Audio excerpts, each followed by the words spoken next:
Hoje vamos falar da capacidade jurídica de gozo ou capacidade de direito, né? O nosso primeiro tema aqui, realmente jurídico, de direito privado, não só direito privado romano, de direito romano. Quando a gente falou no conceito de direito, do direito subjetivo, falamos que o direito subjetivo é uma faculdade de agir, né? Uma faculdade do titular daquele direito subjetivo que é dado pelo direito objetivo, né? Então, quem é essa pessoa que é titular do direito subjetivo? Quem que é essa faculdade? É o sujeito de direito. O titular de direito é esse sujeito de direito, e é ele que nós vamos ver.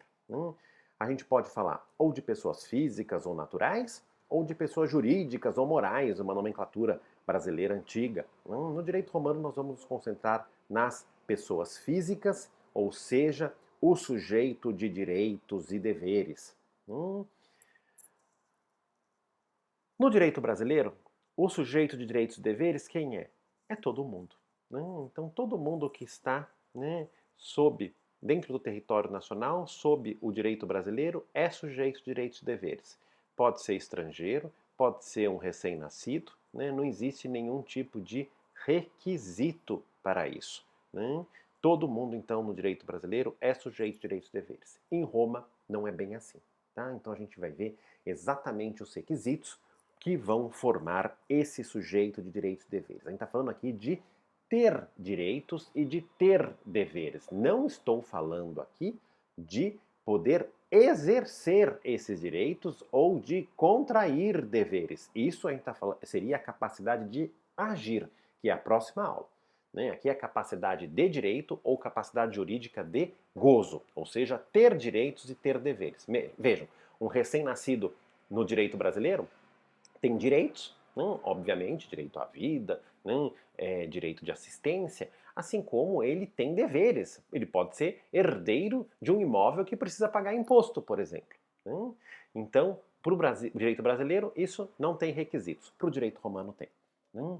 Primeiro requisito é ser pessoa. Como assim, professor? Como que é ser pessoa?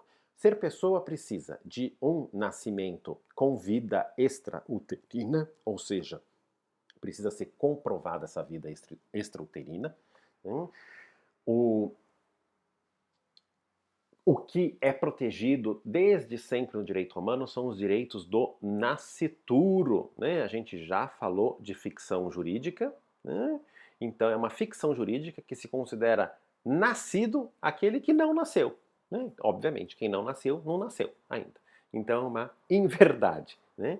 Então o nascituro, apesar de não ter nascido, tem os seus direitos protegidos, tanto em Roma como no direito brasileiro. Mas para que ele tenha esses direitos protegidos, precisa, né, se tornar depois, né, sujeito de direitos e deveres, e aqui a gente vai ver que precisa então dessa vida extrauterina. Né? E aqui a gente tem uma diferenciação entre os famosos sabinianos e proculianos que vocês vão passar a conhecer agora. Né? Sabinianos e proculianos são duas escolas de direito. Né? Escolas de direito. Os romanos foram os primeiros a ter escolas de direito, como a gente pode aqui perceber. Isso será estudado com vagar, né, lá em História do Direito, mas já é importante porque durante todo o semestre nós vamos ter contato com várias controvérsias entre os sabinianos e proculianos que divergiam sobre diversas coisas, sobre diversos temas do direito privado romano. Então a gente tem notícia disso por meio das Institutas de Gaio, que a gente já comentou também nas nossas aulas aqui, né, que vão então trazer nas Institutas de Gaio um elenco, né, dessas diversas controvérsias entre sabinianos e proculianos. Por que isso? Porque eles eram juristas que tinham soluções diversas para diversos temas. A gente não pode traçar aqui uma linha para falar, os sabinianos são mais tradicionais, os proculianos são mais modernos, né? Mas a gente tem esse elenco das controvérsias. Então aqui, por exemplo, os sabinianos entendiam que vida extrauterina bastava qualquer sinal de vida. Qualquer sinal de vida. Respirar, né, chorar, qualquer coisa. para os proculianos era necessário um vagido. O que é um vagido? É um som, né? Precisava emitir um som. Quem tinha razão? Né? Ambos ou nenhum deles. Depende do jurista da época que se enquadrasse entre sabinianos e proculianos. Também precisa, para ser pessoa, forma humana. Forma humana significa não ser nem monstro, nem prodigium. Também nas fontes romanas é difícil saber o que são monstros ou prodígios, mas a gente pode, né, entender, graças à monografia do professor Moreira Alves, né, que monstros e prodígios eram aqueles que tinham grandes deformidades físicas e ou mentais. Né, grandes deformidades. Lembrando aqui que os direitos do nascituro são protegidos, como eu já expliquei. Além de ser pessoa. Aliás, antes da gente falar dos outros requisitos, importante também a gente tratar da morte em Roma. A morte não pode ser presumida em Roma. A morte tem que ser sempre provada. E a gente tem a questão da comoriência. Comoriência é a morte em conjunto, duas pessoas que morrem ao mesmo tempo. E aqui são tratadas diferentes no período clássico e no período justinianeu. Se no período clássico duas pessoas morrem ao mesmo tempo, se entende uma presunção relativa, que vocês já sabem o que é, que elas morreram juntas, no mesmo segundo. Então, no direito justinianeu, nesse período final do direito romano, se entende que se a gente está diante da morte de um impúbere, aquele que não atingiu a puberdade, junto com o púbere, se entende que o impúbere morreu antes, porque ele seria mais frágil. Agora, se a gente está diante da morte de um púbere e de alguém que seja mais velho, então se entende que o púbere morreu depois, porque ele teria uma maior resistência. Por que tudo isso é importante? Por que a comoriência pode ser importante? Para determinar a herança. Porque pode ser que alguém se tornou sujeito de direitos e deveres por um segundo. Ou seja, quem morreu antes pode ser muito importante entre uma relação de pai e filho. Se o filho morreu antes do pai, ele nunca se tornou herdeiro do pai. Agora, se ele morreu depois do pai, ele pode ter sido tornado herdeiro, nem que for por um segundo. E por que isso é importante para o direito? Porque aí vai para os herdeiros do filho e não para os herdeiros do pai. Bom, além do requisito de ser pessoa, para ser sujeito de direitos e deveres em Roma é preciso ter o status libertatis, ou seja, ser livre. Ser livre significa não ser escravo. Como se torna escravo em Roma? Por meio do nascimento, o filho de uma escrava é um escravo, por meio de guerra, os inimigos de guerra também são escravos, ou por meio de dívidas. Por meio de dívidas, isso vai ser abolido já em 326 a.C. por meio da Lex Petelia Papiria. Então isso deixa de ser uma causa de escravidão. O escravo em Roma é um tema muito interessante e muito complexo, porque muitas vezes se diz que o escravo é uma coisa para Roma. Não é verdade. O escravo tem um tratamento jurídico semelhante a uma coisa. Mas em nenhum momento se diz que o escravo é uma coisa. O escravo é pessoa. É uma pessoa que tem, por outro lado, infelizmente, o tratamento jurídico de uma coisa. Mas vejam, o escravo em Roma, muitas vezes os juristas defendem que devia ser chamado de servo em português, porque ele é muito diferente do escravo do continente americano que a gente teve na modernidade. O nosso escravo em Roma tem uma posição social de grande atuação, diferentemente do que, infelizmente, a gente teve no nosso país durante muito tempo. Então, o escravo em Roma tem uma posição diversa. Como que o escravo deixa de ser escravo? Por meio de uma manumício. Temos diversos tipos de manumissiones. A manumício vindicta, que é por meio de um ritual formal e sagrado, de uma varinha, que bate com a cabeça do escravo. Pela manumício censo, então o proprietário do escravo vai inscrever o escravo como livre no censo. E a manumício testamente, que no testamento o proprietário do escravo vai dizer que esse escravo vai ser libertado. E devemos lembrar da figura do favor libertatis, que é um favor concedido apenas no direito justinianeu. Se a mãe de um escravo, né, a mãe de uma criança, desculpa, escrava, durante a gestação, teve algum momento da gestação que ela fosse livre, o filho que nascer vai ser livre, né, ele não vai ser escravo. Mas isso só no direito justinianeu. Né? Em relação à terminologia, ingênuo é aquele que é livre e nunca foi escravo. Né? Liberto é aquele que algum dia foi escravo.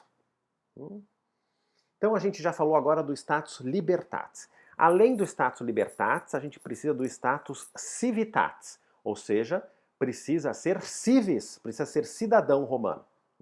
Os latini são aqueles que estão na Península Itálica, e os peregrini são outros estrangeiros. De qualquer forma, estrangeiros não são cidadãos romanos. Se não são cidadãos romanos, não atingem esse requisito também.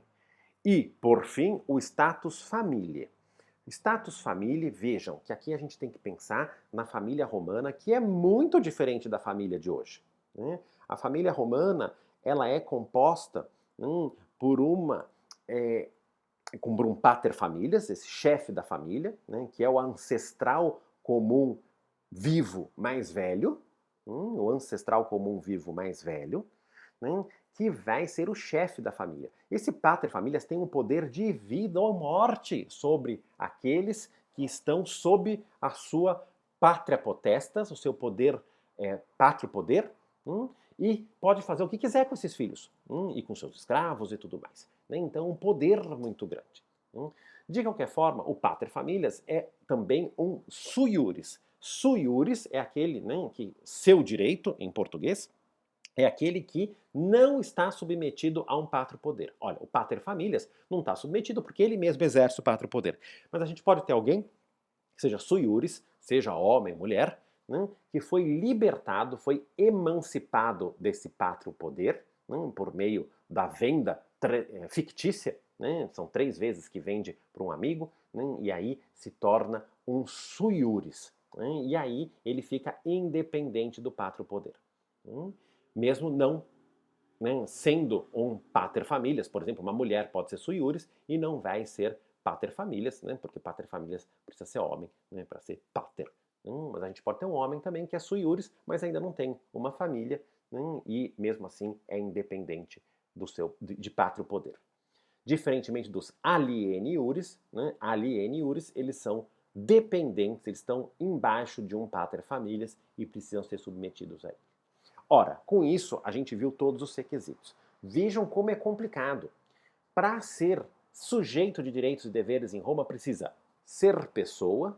Para ser pessoa tem que ter nascimento com vida, forma humana. E precisa ter, além de ser pessoa, o status libertatis, civitatis e família. Ou seja, precisa ser livre, precisa ser cidadão romano e precisa ser independente do pátrio poder. Se a pessoa não é dependente do pátrio poder, já não pode ser, já não tem sujeito, não é sujeito de direitos e deveres, mesmo sendo livre e cidadão romano. Ou seja, são poucas as pessoas em Roma que são sujeitos de direitos e deveres. É uma outra sociedade, funciona de uma forma diferente. E vejam que a gente pode perceber com essas regras que vai ter gente que vai ser a vida inteira alieni iuris e por isso não vai ser sujeito de direitos e deveres. É o pater familias dele que vai ser. Além dos escravos e dos estrangeiros que vivem em Roma. Então vejam que ser sujeito de direitos e deveres em Roma, ou ter capacidade jurídica de gozo, é para poucos. E mesmo assim é uma sociedade que funciona, como a gente vai perceber durante esse nosso semestre. Por fim, ainda em relação a esse tema, captis deminutio. Captis deminutio é a mudança dentre esses status que a gente falou. Ela pode ser máxima, médima e mínima. Por quê? Captis deminutio máxima é a perda do status libertatis. Ora, se tem a perda do status libertatis, ele, na mesma forma, ele vai perder o civitatis e o família. Porque se ele se torna escravo, ele não pode ser mais cidadão romano, nem independente do pátrio poder. Então, com isso, a captis deminutio máxima leva, que é a perda do status libertatis, leva à perda dos outros status também, por isso que ela é máxima. Captis deminutio média é a perda do status civitatis, ele deixa de ser cidadão romano, ele continua livre, por isso que ela é média. E a mínima é uma mudança no status família. Aqui, na verdade, vale até se tornar aliene iuris ou se tornar sui iuris, ou seja, é uma alteração do status família. Certo? Com isso a gente conclui a capacidade jurídica de gozo ou capacidade de direito e podemos ir para a próxima aula, que é a capacidade de agir, a capacidade de fato. Aí não é simplesmente ter direitos e deveres, ou seja, ser sujeito de direitos e deveres, mas sim exercer esses direitos